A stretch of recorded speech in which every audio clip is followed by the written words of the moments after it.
Yeah. Doe one. Rocky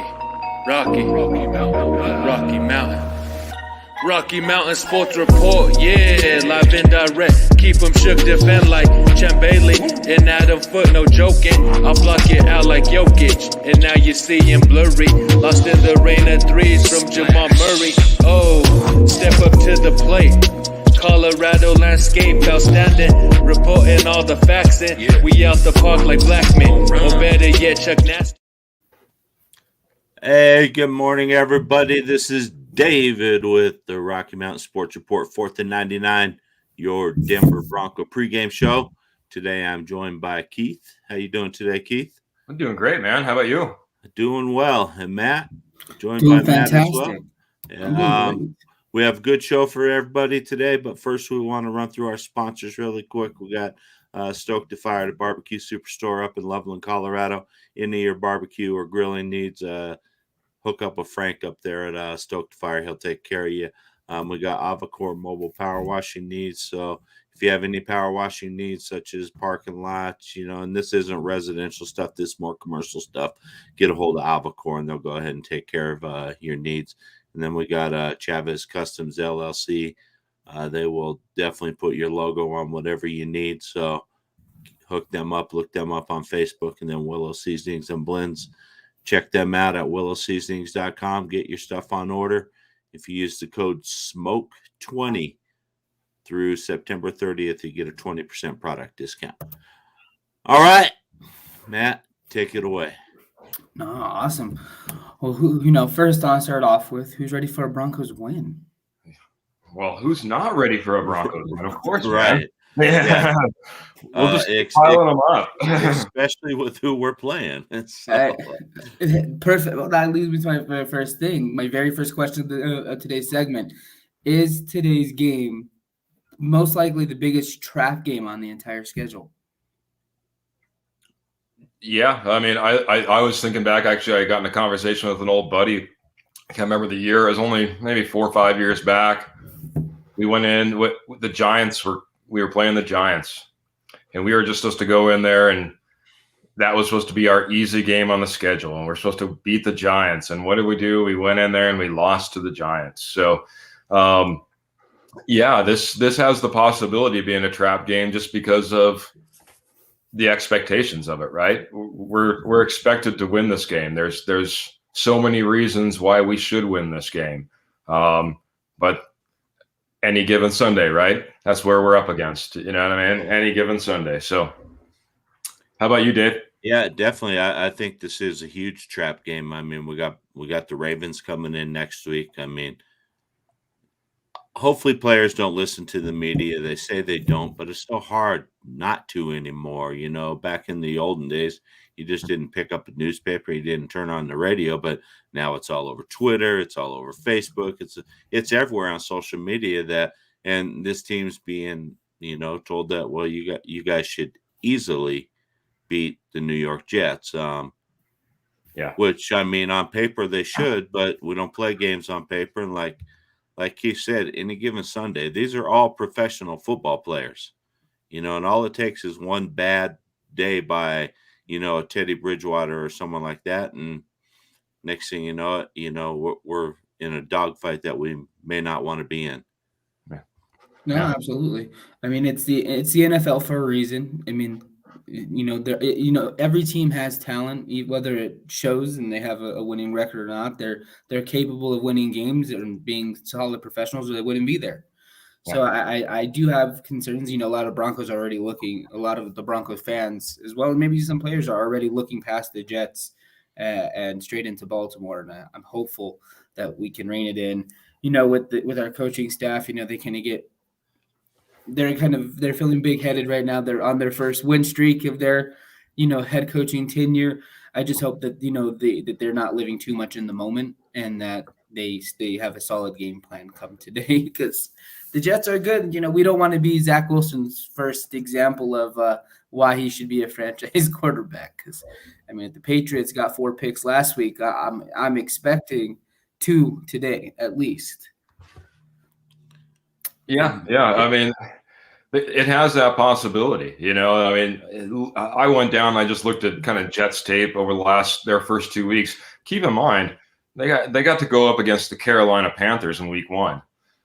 So you know, you can't hang a loss and say, boy, they're just a bad team when you lose to a team that like the Carolina Panthers this year, with Christian McCaffrey completely healthy at that moment and running all over the place. And I mean that's a tough task for any team to take on. And right now is the Carolina Panthers. You know, obviously gets a little bit easier, but you know the Patriots aren't the worst coached team in the league either. You know, they've got a coach over there that knows how to do a thing or two. So just speaking back to that trap game mentality, it's not like they've come in with losing to just horrible teams. And don't get me wrong, week 2 for Zach Wilson was not a highlight that he wants to ever see again, with 4 interceptions on the day and looking terrible on a couple of them, you know. So we have that possibility. Yeah. Yeah. I mean, you know, speaking of Zach Wilson, I mean, this rookie quarterback class who's expected to be highly touted, that's just going to come in and be ballers. I was a huge backer of this quarterback class, you know, as we went through the draft process. You know, we're seeing Trevor Lawrence come out and struggle. We're seeing Zach Wilson come out and struggle. Mac Jones has looked meh. I mean, there really hasn't been a rookie quarterback who's come out and stolen the show. Not Broncos related. Does Justin Fields steal the show today against Cleveland? No. Yeah, not against that defense. Yeah. Is it as bad as Zach Wilson's performance last week? That's tough. Let's set the bar really low. I'm setting the bar really low. I'll reword it. Do you think his starting debut is going to be closer to what Trevor Lawrence put up against Denver last week, or closer to what Zach Wilson did with New England last week? I think neither were expiring though. Yeah, neither one. But you know, Trevor Lawrence more likely. You know, it's you know, there's something about him. He does have talent. You know, and I think he sees things quite well. He's still going to go out there and have rookie mistakes.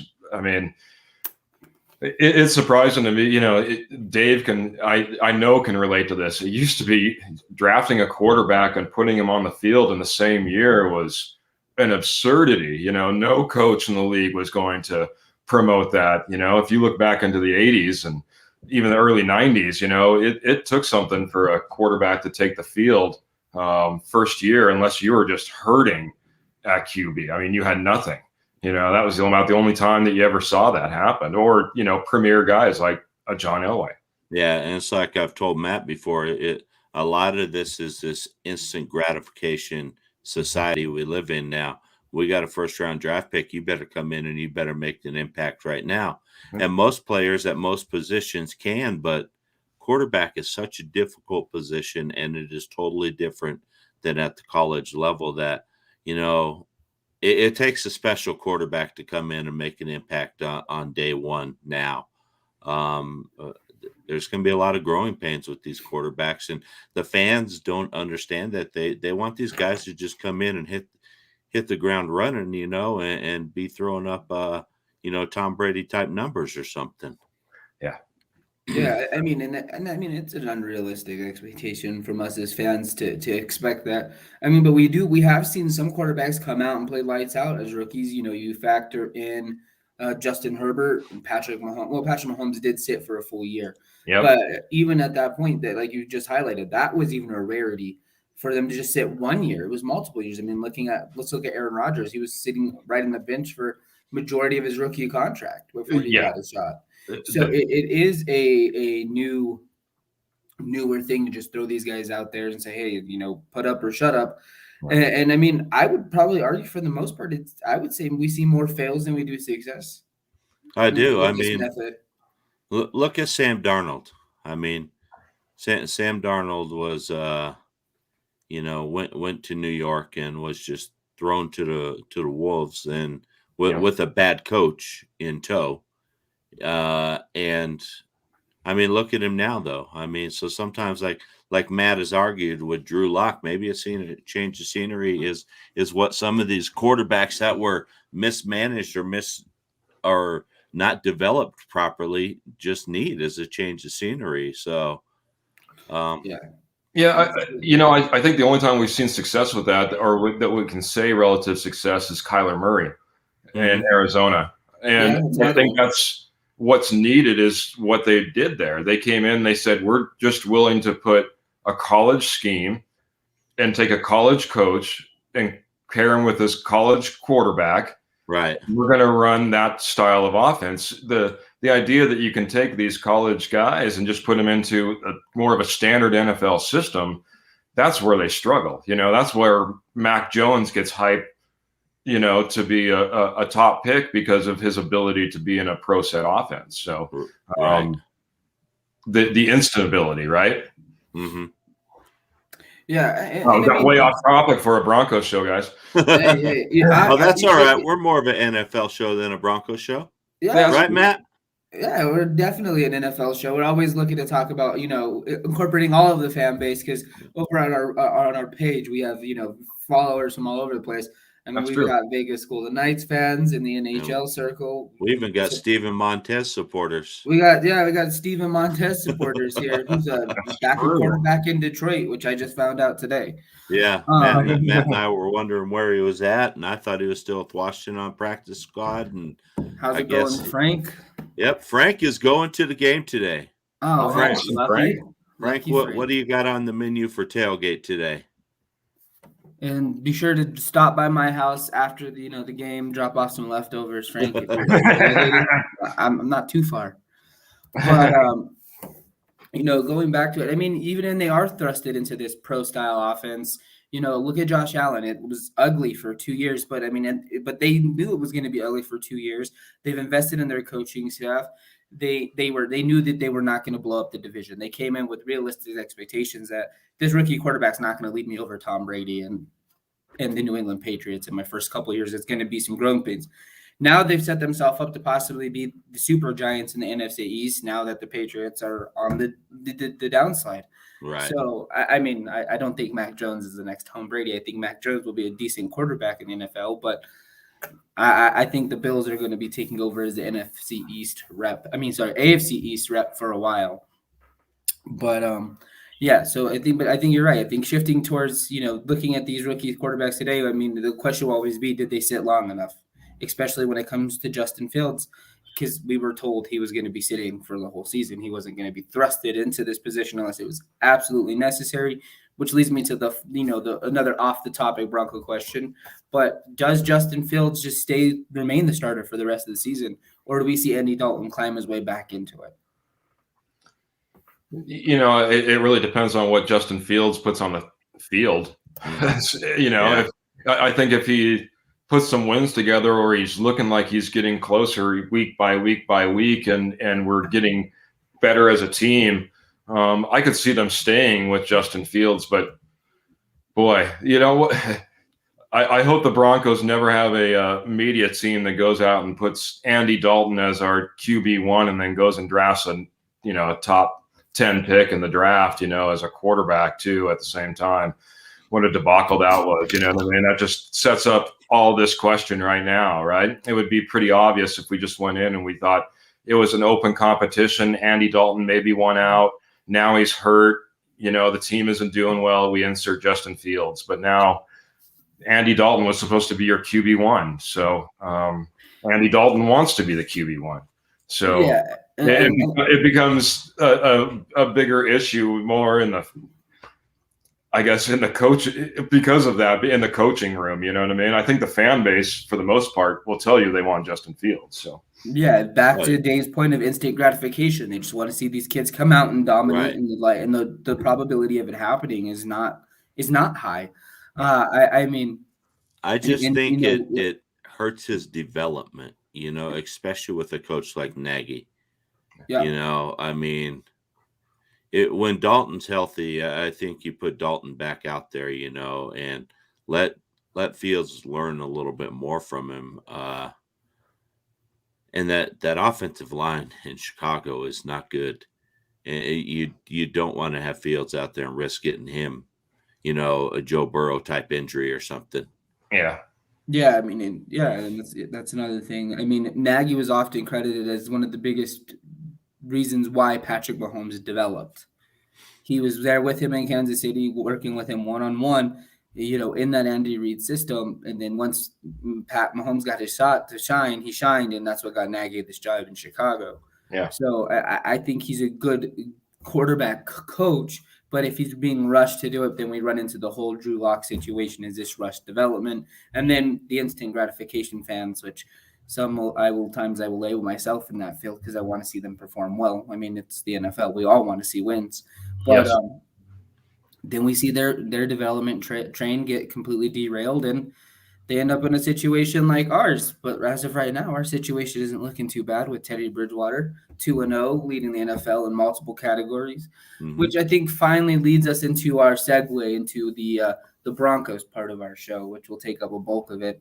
So it looks like we've got our first prediction from a Jets fan, 24-3. I think that's rather ambitious, but we'll get to our predictions later. Yeah. But let's talk Teddy Bridgewater. What do we need to see from Teddy Bridgewater today? Do you think we're going to continue to see this aggressive style, which we didn't think was possible with Teddy Bridgewater, or do you think we'll revert to more of a conservative run game approach today?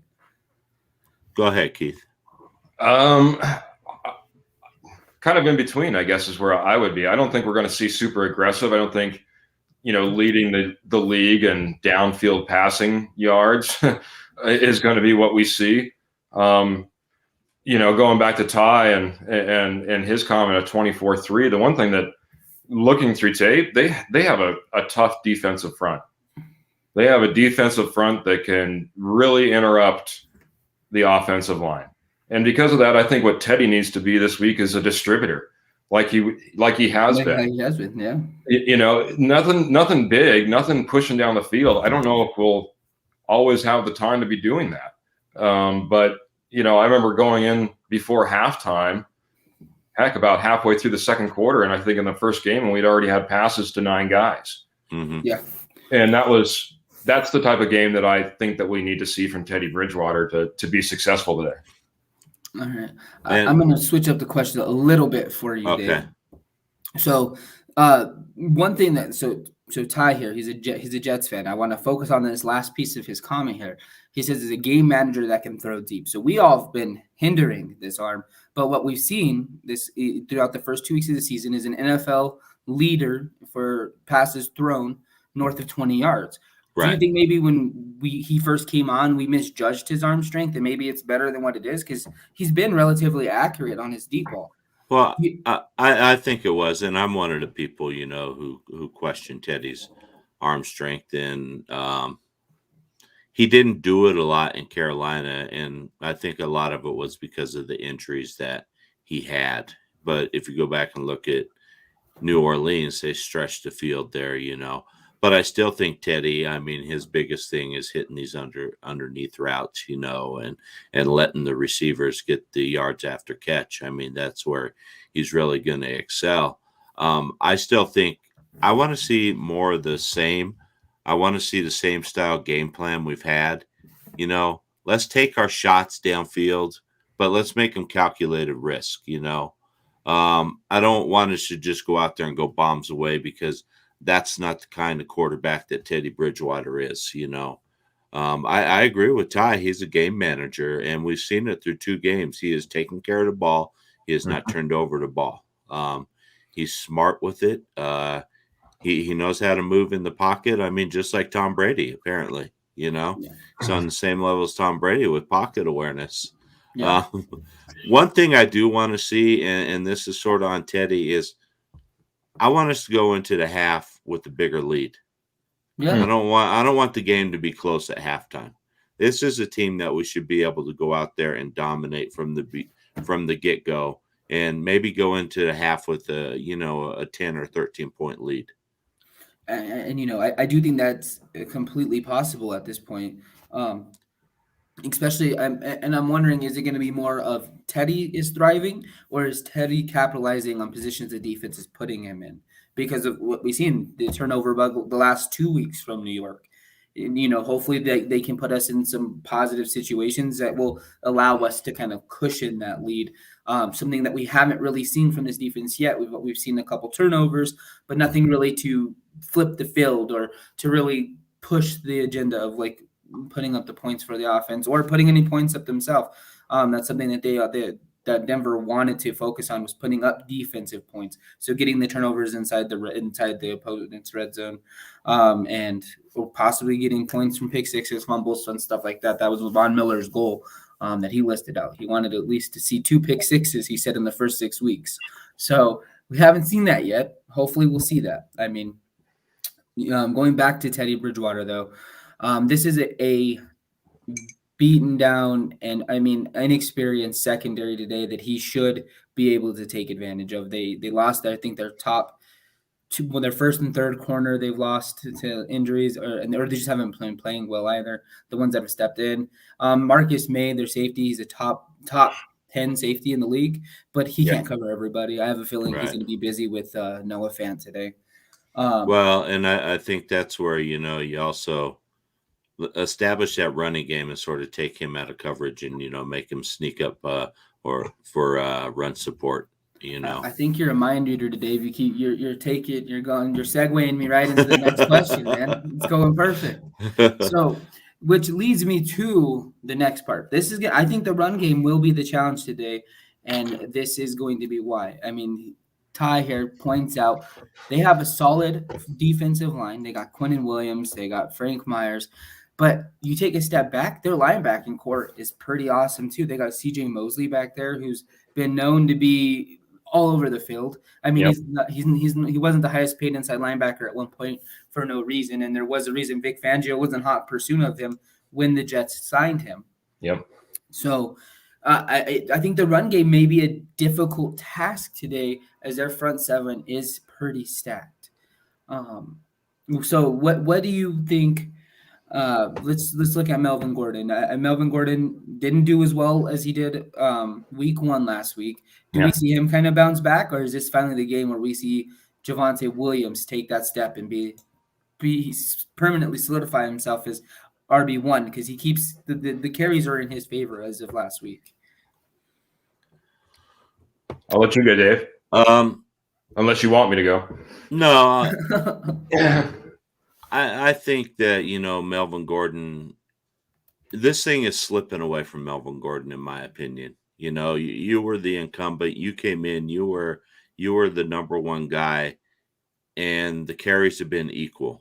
Javonte looks faster. He looks more powerful. He looks like he hits the hole a lot quicker. If Gordon doesn't have that 70-yard run, I mean, his stats are pretty pedestrian for the season. But that's why you keep running the ball, because you got a guy like that who can bust a long one. He may get 10 2-yard gains, and then next thing you know, he's busting a 70-yarder. So, I mean, that's why you do it. I think he needs to come out and establish himself. In this Jets team, they're giving up 106 yards a game in rushing. So if we can get right around 100 yards, I think we'll be good, to the point where we can just establish this running game, show them that, hey, we're going to try to run the ball, so we're not just going to sit here and pass all day. So you guys better respect the fact that we're going to try to run the ball, and then maybe, live off the play action passes. But I really think Gordon needs to come out and establish himself today, or this thing's going to start slipping away from him, I think. Well, my thought, if I was to, it is his game to have. Just going back and looking at tape, the one thing that I noticed that both the Patriots and Carolina took advantage of is the over pursuit of the defensive line, the defensive front four. A lot of draw plays and a lot of screen plays to the running back. This plays to Gordon's strengths. He's known as that guy, especially a screen guy. He's great at doing a chip and rolling out and catching the screen pass and turning it upfield. That's what That's what we kind of expect from a Melvin Gordon. So if he's given the playing time, if we're scheming that the same as what we've seen other teams take advantage of the Jets on, I expect Melvin Gordon to have a big day.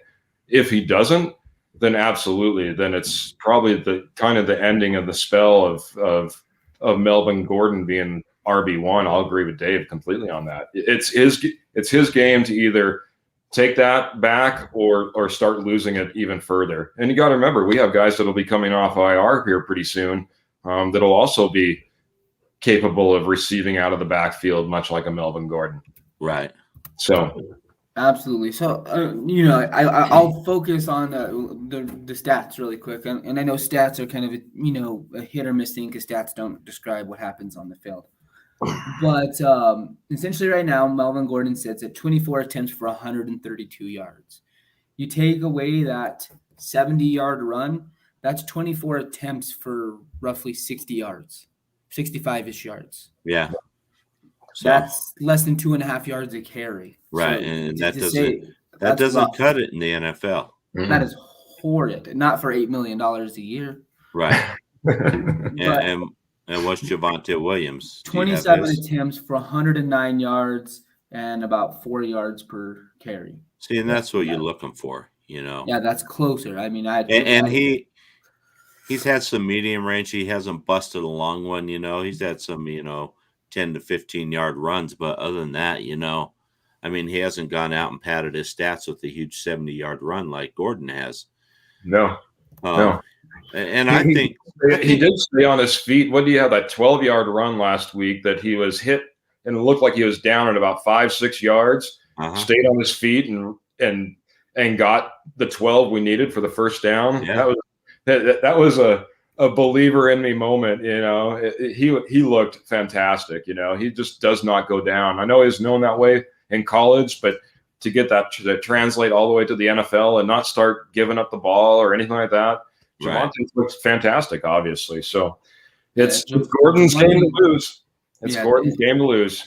Yeah, and they said Javonte Williams, one of the other things is he was like second in the NFL in missed, like broken tackles and then forced missed tackles, which is where he's just running through people or just being evasive, which is huge. And it was like 20-something tackles already, and we're only 2 games into the season. That's insane. I really don't expect a run game to develop, though, guys.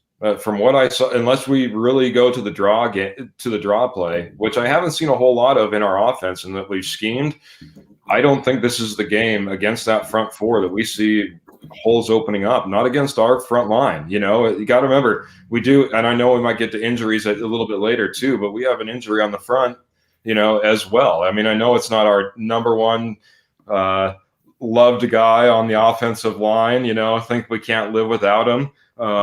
But it's an injury nonetheless, and a guy that was named our number one starter. So, yeah.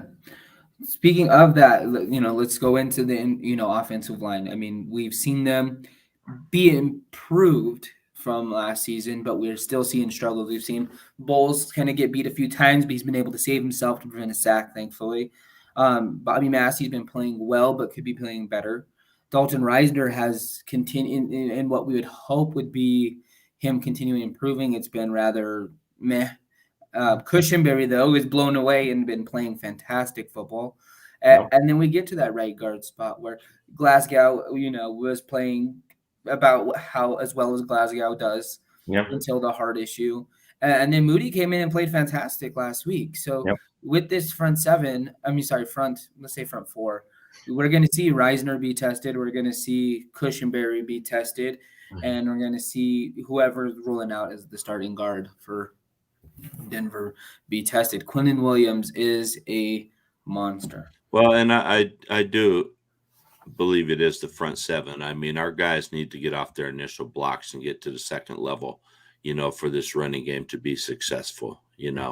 We can't just let the linebackers, come up, and fill holes and really stop the running game. So, it's going to be a challenge. I agree with Keith. I mean, unless we're going to run some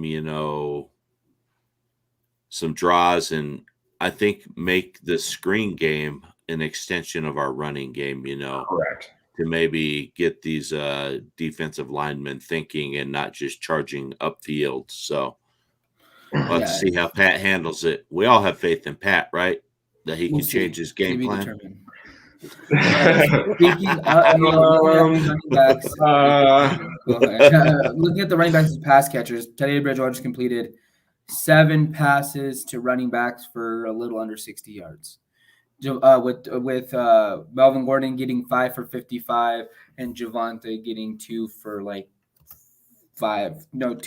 for 2 yards. Sorry.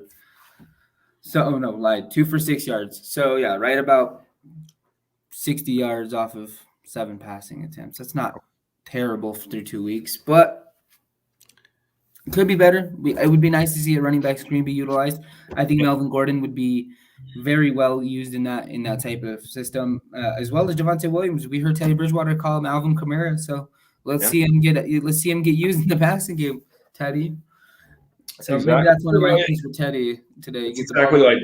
It's exactly like Dave said, though. It's all going to be whether Shurmur is game planning for this team and how much he's going to change and how much he can change in game.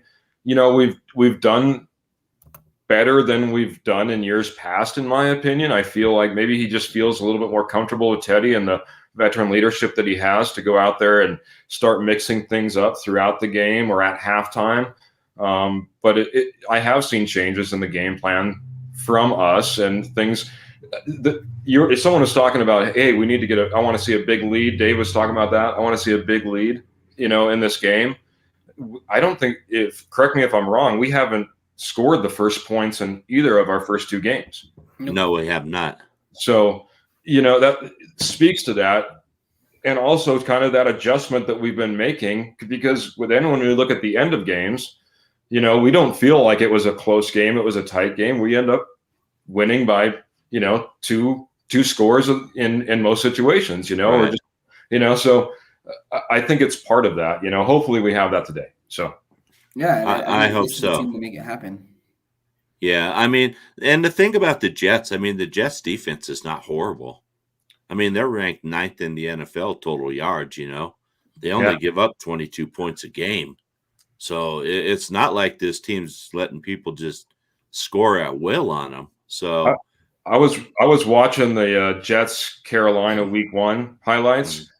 I think it was 4 or 5 times I heard "hit as he throws" announced, and truly hit as he throws from onto Darnold from the Jets line. Right. He was getting abused. That line was getting abused, by that front 4. So yeah, and our offensive linemen are going to have to keep these defenders off Teddy, and I think we're going to have to leave a running back in there, to sort of help out at times, to make sure that Teddy's not just back there taking a beating, because we don't need an injury at quarterback right now with the way things are rolling. No. No. Which this also will segue right into the next question. So one thing that, going back to offensive line and kind of Teddy is the 2 things we've talked about. The New York Jets have been doing very well at creating creative blitzes and creating pressures. One thing Denver is leading the NFL in is picking up blitzes, believe it or not, even with the struggling offensive line, and efficiency on blitzes. Teddy Bridgewater is perfect when he's being blitzed. He's 17 for 17 with 2 touchdowns. Has not made a mistake while being blitzed. He's gotten 2 sacks. Both were when he evaded the pocket and was just trying to make a play and fell. He's just fallen to the floor instead of taking the big hits. So that leads to what we seen with Teddy is he's playing it smart. When he knows that he's going to get hit, he's not taking it. He's just falling. So I'll give him that. But if they're going to be showing these blitzes and all of this, creative ways to get interior pressure, is this where we see the first slip up? Or do we just see Teddy's, I don't even know what to call it. It's like swagger. It's just his swagger. Carry him to continuing this high efficiency rate on blitzes today. I think Teddy's smart enough to get the ball out of his hands quickly to negate a blitz, And if they want to blitz and we go ahead and we start hitting routes in between the linebackers and the safeties, then that's going to slow him down a little bit. And we talked about Melvin Gordon earlier and how he needed to establish himself, in the running game. I think this is where Melvin sort of excels, and this speaks to that stat you just read out, Matt. 17-17 when he's blitzed. Melvin is a good pass protector. I think he's underrated.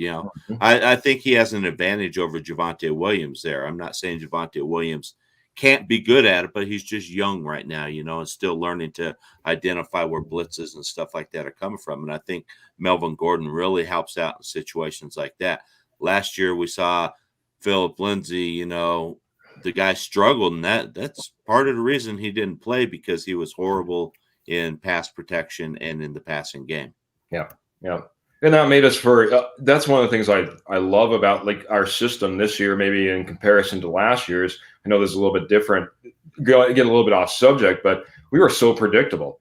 If Philip Lindsay was in there versus Royce Freeman, the likelihood of run versus pass was off the charts. Right. You know what I mean? It was too lopsided and just too easy for a defense to diagnose. Matt, I don't want to have any trademark infringement, but I believe your stat, it would have to be stat of the day, 17 for 17. That is amazing on third down conversion. That speaks more to what Teddy Bridgewater is doing back there than probably any other stat we could speak of. The funny thing is there's sometimes I've seen him, he's wrapped up and he's making throws. He's obviously out there and he's juking guys, and making touchdown passes. It has been great in what he's done. I think in a blitz situation, you're absolutely right. My biggest concern is more about just the standard front four pressure that we can get from the New York Jets. Right. And having all that coverage, out there. They're not the best coverage, but at the same time, when you only have to rush four, that's a big advantage if you can get pressure on the QB. So, all right. I got one more Teddy question, then we're going to slide into wide receiver groups. Okay. So as I go through Bronco, I'm in a million Bronco groups, different Bronco chats, and the one thing I keep hearing is doubts. When do you feel that Bronco country will finally invest in Teddy Bridgewater? If we beat the Ravens. Okay, that's my answer as well. Or even come out and play competitive. There you go. If he comes out and plays a solid game, and we lose by a field goal, I think people are going to say, yeah, Teddy's the guy. And go back to what we were just talking about. That's the reason Teddy's the starter, is because Teddy knows how to make these pre-snap reads where we know Drew Lock struggled. Yeah. I think if we go 3-0, people are going to start getting on the Teddy train a little bit more. But if we beat Baltimore, then it's all aboard. That's my answer as well. Are you feeling the same way, Keith? Yeah, if you're talking all aboard and we see, the massive fans get on, it's a Baltimore win, and I think you have that. To kind of flip the script of a lot of people still questioning whether he should be or shouldn't be, or whether Drew Lock should and shouldn't be, I would agree with Dave. A competitive game against Baltimore would do so. Baltimore is going, not to jump ahead because we shouldn't, just like the Broncos shouldn't, but Baltimore is just going to be a different test than anything else that any team sees on Sunday. You know what I mean? They have a dynamic QB, and that's going to change that game completely. So I digress on week 4. We can get back to week 3. All right. Going back to week 3, let's talk receivers. Okay. Last week, unfortunately, we know Jerry Jeudy went down week 1. Yep. Cortland Sutton, the return of Cortland Sutton was last week. 9 catches, 159 yards, no touchdowns. Today, who's going to be the breakout receiver? Is it going to be Cortland Sutton again today, or do you think it's going to switch over to Tim Patrick, or do we see KJ Hamler finally show up? Because unfortunately, he's been kind of overshadowed by his counterparts. I'm going to go with option number 4. I think it's a Noah Fant day. Okay. I think that's the guy that we see go off the most. He has the ability to get to that linebacking core, to those corners and those safeties that have a little less experience, and do it in a shorter span. Hamler's going to be a home run guy. I don't see him being a guy that's going to get 6, 7, 8 catches a game in our offense. Tim Patrick, yes. Cortland Sutton, yes. Noah Fant, yes. And I think it's a Fant day. That's my prediction. So before we get to you, Dave, I have he sparked a question for me. So if Kennedy Hamler is being utilized as this home run guy, and that's his primary, responsibility is just the home run, do you think they're not utilizing him correctly by keeping him off of kicks and punt returns? And are we wasting a roster spot with Deontay Spencer, who's used as that home run hitter as well? I absolutely agree. I mean, if Hamler can keep his hands about him, right?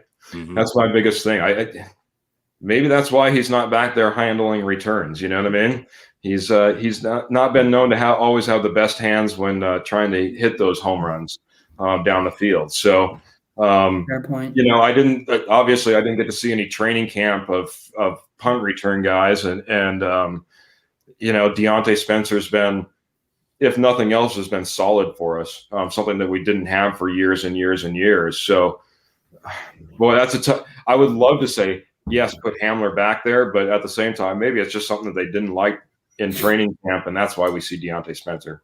Right, and I agree. I think, maybe in practices and things like that, Hamler was just, having issues with fielding punts and kickoffs. I don't know. I really wish that Hamler could create separation earlier in his routes, because Hamler could be deadly, on crossing routes and things like that with his speed. But, he just is not the route technician like Judy is, and he doesn't get that immediate separation like Judy does, and I think that's what we're going to be missing. Back to the original question, though,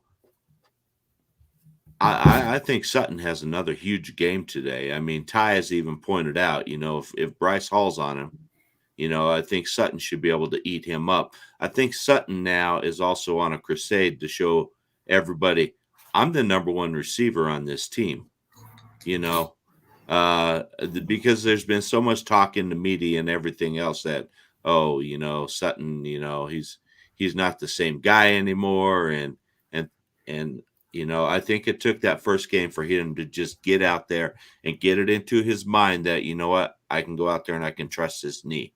Mm-hmm. And now that he can trust it, watch out. Absolutely. So I guess, do we see him get his first touchdown of the season today? 2. You think it's 2? Mm-hmm. Going bold. I'll go bold prediction right now. 2 touchdowns for 2 touchdowns today. Wow. I'll give him a TD today. I don't see any reason why he couldn't. He's going to be a part of the offense. Like I said, if they're doing it right, they're throwing it all over the place.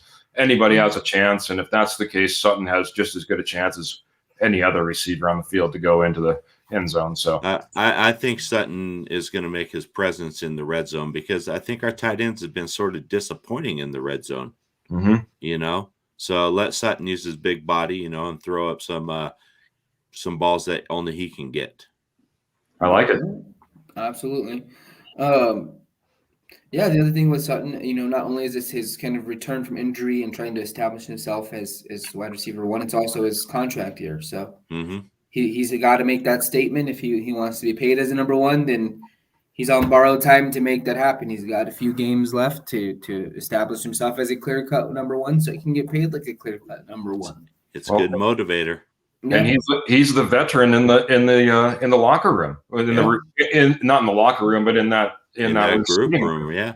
I mean, Hamler, Judy.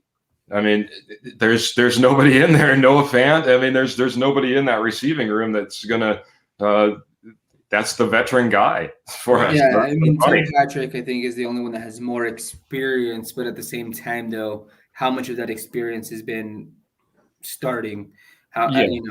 He's been kind of more of the journeyman through his career, but he's establishing himself as a possible wide receiver number 2 as well, which leads me to who I think is going to have a huge game today. And I think they're going to be all hands on deck for Sutton today. I think Sutton's still going to be able to make plays because that's what he does. But I think we see Tim Patrick have a huge day today. And that's not only because he's on my fantasy team, but I need him to have a good day today. Well, After Robbie Anderson, I'm calling you out right now, man. Are you looking for your first win in the RMSR K League there, Matt? No, I beat Kurt last week, I believe. Oh, okay, all right. I'll do a little recon. I can't even remember. I'm in too many leagues to remember off the top of my head. So, and I just want to say thing before we be speaking of K&K before we go on. I mean, I know you popped up that thing, but I want to give a shout out to Kenny over at K&K Sports. Kenny and Kurt and Sis. If you guys haven't checked them out, check these guys out. They're pretty good. They do the whole NFL thing. They got their wits and wagers thing. Check these guys out. They're a good show to watch. So yeah. Good morning and have fun in Atlantic City, Kenny. Yeah. Honestly, guys, if you guys are looking for a sports line type of show, guys over at K&K are fantastic, man. They're on top of it. They understand what they're doing. You should go take it. If you're the betting type of guy, take a look. They're well worth it. So good call, Dave. And I did secure my first win in K&K's league. Oh, I'm in both their leagues. I'm in their K&K league, and I'm in our K&K RMSR. I was 2-0 on the K&K side. I beat Kurt in their league last week, and then I beat Omari, who happens to be Devontae Smith's cousin, for the Eagles receiver. I snuck by him barely. Now I got to play Nigel today, so we'll see if it goes in my favor or not. There you go. Robbie Anderson didn't do me any favors, though. One catch, 2 targets. Yeah. On, anyways, all right, back to Broncos. But yeah, Tim Patrick's my guy today. I think we see him break out. Denver's going to be faced with a tough decision, depending if both these guys play out or what Sutton's price tag. So that's going to be an interesting. It's a storyline to watch. It's essentially an internal competition of who's going to stay and who's going to go. And it all depends on what that price tag's going to look like for both of them. Yeah. And the production they put out. All right. I think that about wraps it up for offense. I guess one more. Who's going to be the leading rusher today? We talked about it, but we didn't highlight. Who's the leading rusher? Is it Williams or is it Gordon today? Oh boy. I think if they draw it up right, it's Gordon. I'm going to go with Gordon. I know that goes against the law of averages, what we've seen on the field, but this is the perfect game. We talked about the blocking that might be necessary, the screen game. He might just be. Hopefully, he's out there for the runs as well, and he can get back on track. So it'd only be good for us anyway. So reluctantly, I go with Melvin Gordon. Okay. And I'm gonna go with Javonte Williams. I think he's just faster, and I think we can utilize that speed to get off the edge, and not pound the ball right up the middle. So I'll go Javonte Williams. I'm also going to go Williams. I think we see him get a bigger share of the carries as well. Not by much, probably just a carry or two, but I think he slides out as the leading rusher for the day. All right, now let's switch over to our defense. This is a good point. If Zach Wilson can be blowing for a ball, the Jets have a chance. And like I said earlier, it's the NFL. I mean, everyone has a chance when they come in. We see upsets happen all the time. So remember to just stay humble. But what does this defense need to do today to rattle Zach Wilson, to get to those 4 interceptions and make him try too hard? I'll go. I think it's the same exact script, just kind of flipped. What is great about the Jets defense is they get defense pressure with 4. This O-line has Zach Wilson running all over the place the first couple of weeks. The only time it seems like he has any free space in front of him is when he's on a bootleg. And hopefully you have a little bit of space on a bootleg.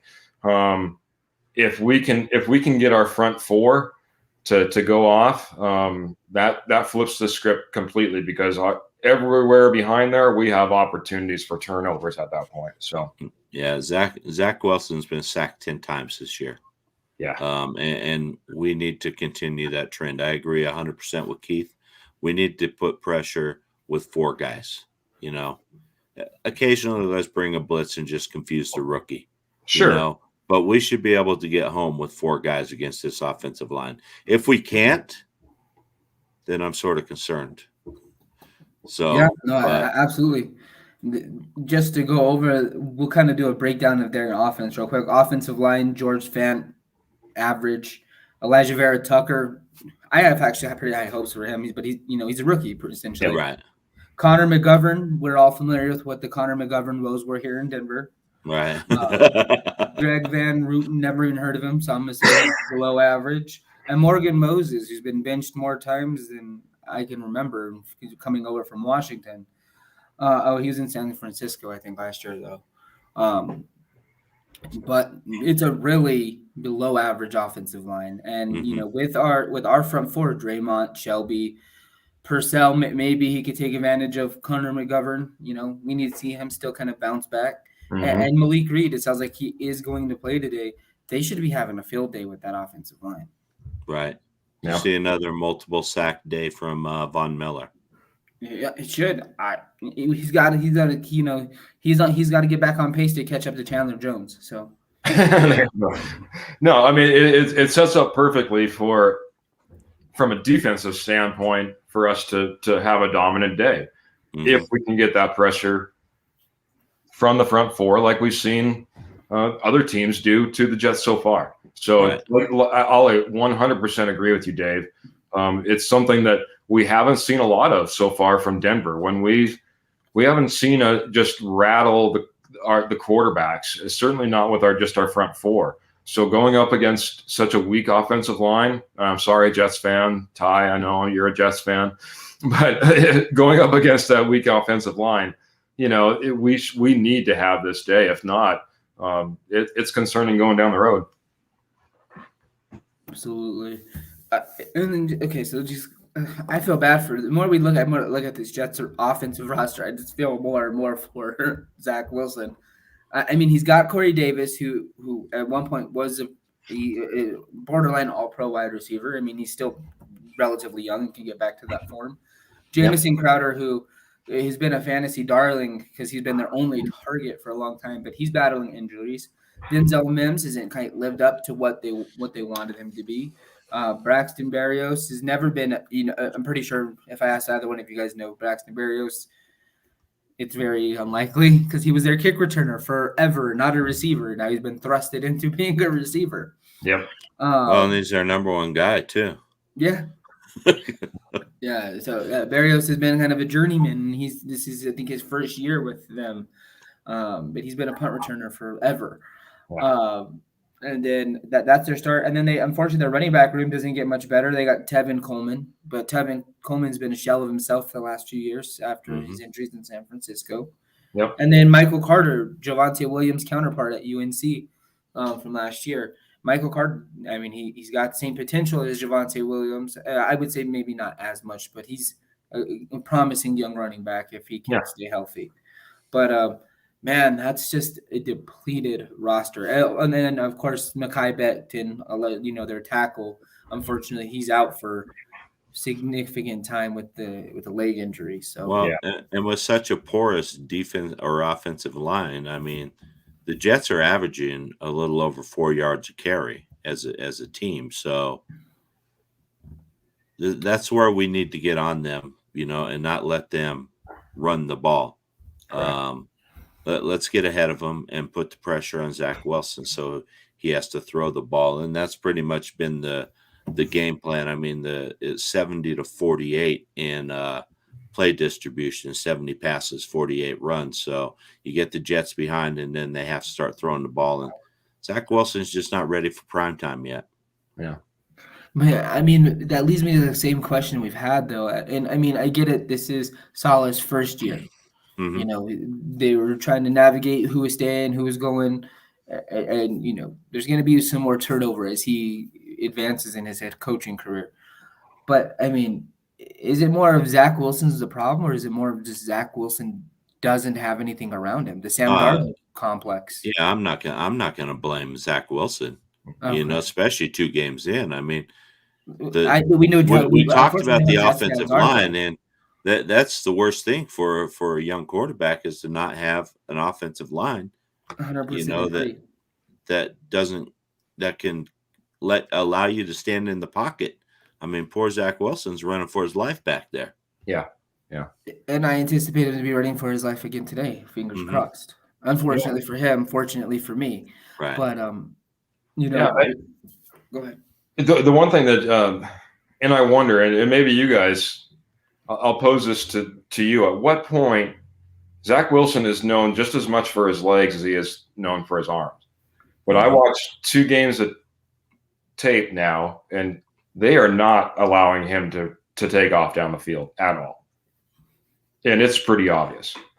So at what point, as a Jets offensive scheme, do you start changing that and allowing him to, scramble downfield, design plays for him to actually get a run on? Obviously, your offensive line is not helping him in the passing game. Your running game is the only offense that you're kind of getting. As far as any production, do you start using Zach Wilson's legs as much as you want, as much as you don't want to? I mean, if I was the coordinator, I would definitely build that into the game plan. I mean, I understand they're trying to protect their investment. I mean, this is their future. You don't want the guy just out there running around, getting destroyed. But if they can smartly use, his legs, that slows down the pass rush a little bit, which then that will help their offensive line. Agreed. Looking at every piece and part and how to try to make it's the one thing that made me a little bit nervous. So, I watched a little bit of Zach Wilson at BYU. He does have that ability, but in watching the 2 games, they haven't done that. And I'm thinking, when are the Jets going to change the game plan? Hey, this isn't working. We need to get something else going. That's one of the things that, I don't know if we're going to be game planning for. If we're not looking a week ahead, we're not necessarily game planning for a running Zach Wilson. So it could be one wrinkle that we maybe see today that we haven't seen in the game, and something that we need to be aware of and adjust to if that happens to be the case. Right, because we've seen it. We mentioned this last week. Purcell has sort of been absent in the middle. If we leave that middle wide open, Zach Jones can take advantage of that. Yep. Zach Wilson. Yep. Zach Wilson. I'm sorry. Yeah. You're getting your New York quarterbacks crossed there. I am, man. I'm trying to combine them both together, and maybe they'll have one good quarterback. Maybe we'll have a quarterback. But super power. Looking at just the coaching staff, there's a name that's tied to this offensive corner position of LaFleur, who happens to be Green Bay's head coach's younger brother, Mike. So Matt LaFleur's brother, Mike. One thing we've noticed with LaFleur's offense is they don't really utilize quarterback runs, and maybe that's a mistake. And it comes back to the same argument that we've had here in Denver and the whole Drew Lock experiment. When does the coordinator break and bend to his players' strengths instead of being stuck in a scheme? So maybe they need to come to that arrangement and I utilize agree. him. You're taking away one of Zach Wilson's weapons. Exactly. If you're forcing him to stay in the pocket and you're not allowing him to use his legs. Absolutely. I'm not talking about turn him into Lamar Jackson, and run him 15 to 20 times a game, but let him use his legs when he can. Absolutely. Yeah. I think you just need to have some things scripted up, and like you said, it just keeps that balance, right? All of a sudden, you can't just go hard at it if all of a sudden it's a run play from the quarterback, especially if we're drawing up the middle. So right. Yep. I agree. Absolutely. So hey, that question from Lawrence Rivera up there about that one right there. Does Sutton need to play bigger? He's a big guy. Does he play a little small for your liking? He does play a little finesse at times. I can see it. I can agree with that. But at the same time, though, it depends on who his quarterback's been. We're only 2 games in with Teddy, and unfortunately with Locke, we've seen a lot of inaccuracies. That's one of the biggest things he got hit for was inaccurate balls. So did he have to shape his game to be more finesse, to make those more acrobatic catches and not being able to just go for the jump ball? We've seen him make those beautiful diving touchdown plays. Maybe it just wasn't entirely put in a position to be a big man wide receiver. And I think last week, I think we seen him play as a big man wide receiver. Yeah, he was a little more physical last week. Yeah, I think. it was definitely more physical. I think that's what we need to see from him. Yeah, the only thing I would say is, you see some of those plays from the big man in what you guys talked about, getting Cortland Sutton involved in the red zone, in the end zone, those end zone catches, and rather than being toe tappers or fade routes and stuff like that. To muscle a guy up, almost like you see more tight ends do, and get that ball, it's something you don't see from Sutton. I would say he's not going to be that type of big guy, but he gets you almost there. He's strong down the field. He can muscle in front of cornerbacks and safeties and come down with catches, but he doesn't just post up like. There's a way back player, but Terrell Owens, right? Terrell Owens, in the red zone, in the end zone, would just manhandle guys and just rip balls down. So I don't think you see that from Sutton. So yeah, and I just think Brandon Marshall is just a beast anyway. I can understand why Sutton sort of looks small compared to Brandon Marshall. So agreed. Yeah, I mean, looking at Brandon Marshall was 6'5". North of 240 pounds. Cortland Sutton, 6'3", 215. So while Cortland Sutton has been deemed a big man, and by no means is he a big man like Brandon Marshall. And I think his play style supports that. He's a big man, but he's a big man who's his agility and speed tied in with that. He can maneuver. And that's something that Brandon Marshall couldn't do. Brandon Marshall was your post up and let's go jump ball. Brandon Marshall was essentially a tight end playing receiver, based on his size. Yeah. So, it's a different style of game, so he is a big man, but by no means is he the same big man as Brandon Marshall. Right. Yeah. All right, gents, I think the time has come for our predictions. Time is here. Who wants to go first this week? Let's go. I think Keith's gone first the last 2 weeks, Dave. I think. Okay, I'll go first. Pressure on Dave this week. I'll go first. Earlier in the week, I picked this game 23-13, I think, Denver. The more I look at this has the opportunity to be a huge win for Denver. And I think Denver needs to really come out and establish themselves. I think the defense can really harass Zach Wilson, get some turnovers, put the offense in good positions. And I think that, we're going to see a defensive score today. It won't be the guy that Matt's wearing. So I don't think it'll be PS2 today, but I think somebody, maybe a Justin Simmons, takes a interception to the house. I'm going to go Denver 27-10. All right. What about you, Keith? The funny thing is, on my blog site, I put up a prediction on Thursday, and man, holy cow, I get blown up. A lot of people just coming in with a lot of predictions. Bring it in. Yeah, the amazing thing is a lot of people calling for over 30 for the first time, and obviously the struggles from the Jets. I do got to apologize to one guy. He said I posted up and said, "Is this Denver's biggest blowout of the year?" And he said, "If we lose, I'm coming back to this post exclusively." So I'm sorry if I put anything out there, bad mojo, but I'm still looking at a pretty big win for us. I'm going to say 31-13. I think again that we end up putting up points on this team. I think it's the first time that we go out there, we score first. We truly have dominance in the game and throughout the game. And through that, again, I could see a pick six today. You had 3 more touchdowns and a field goal, and we're at 31. And I think that's hopefully our statement game of the year. So. All right.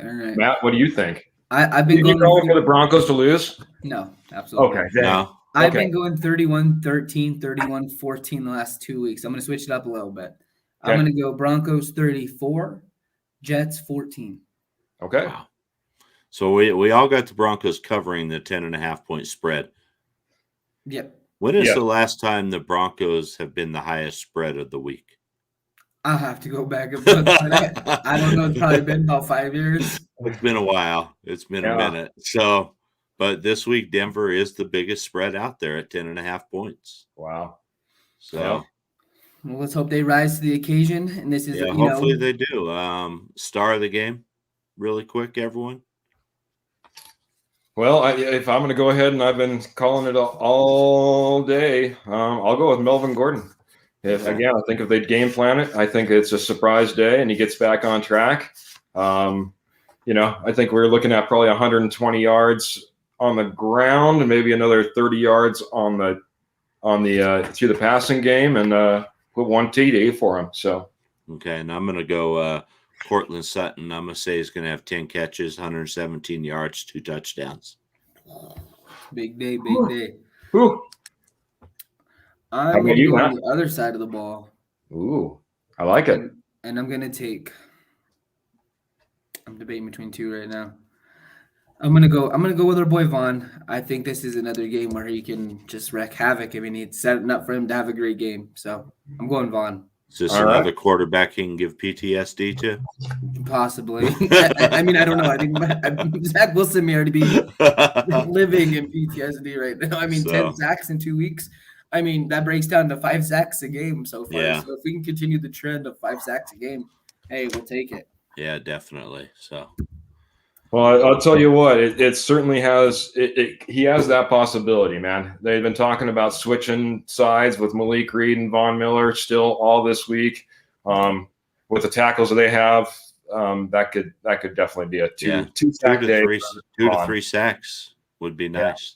Yeah. I'm going to go out on a limb and say he gets 2 sacks and a forced fumble. Okay. And I think the defense creates. I'm going to say 3+ turnovers today. Wow. I'm going high on my defense today. All right. Awesome. Yeah. Right. Well, it sounds like we're all in on the Broncos. It's a good week to do it. Yes. It might be the only week we can do it confidently. So I'm just kidding. Yeah. Well, here's to it. Appreciate you guys. All right. Good day, guys. All right. Have a great day. Enjoy the game, everyone. Yeah. We'll see you guys after the game. Go Broncos. Broncos country. All right. Here we go.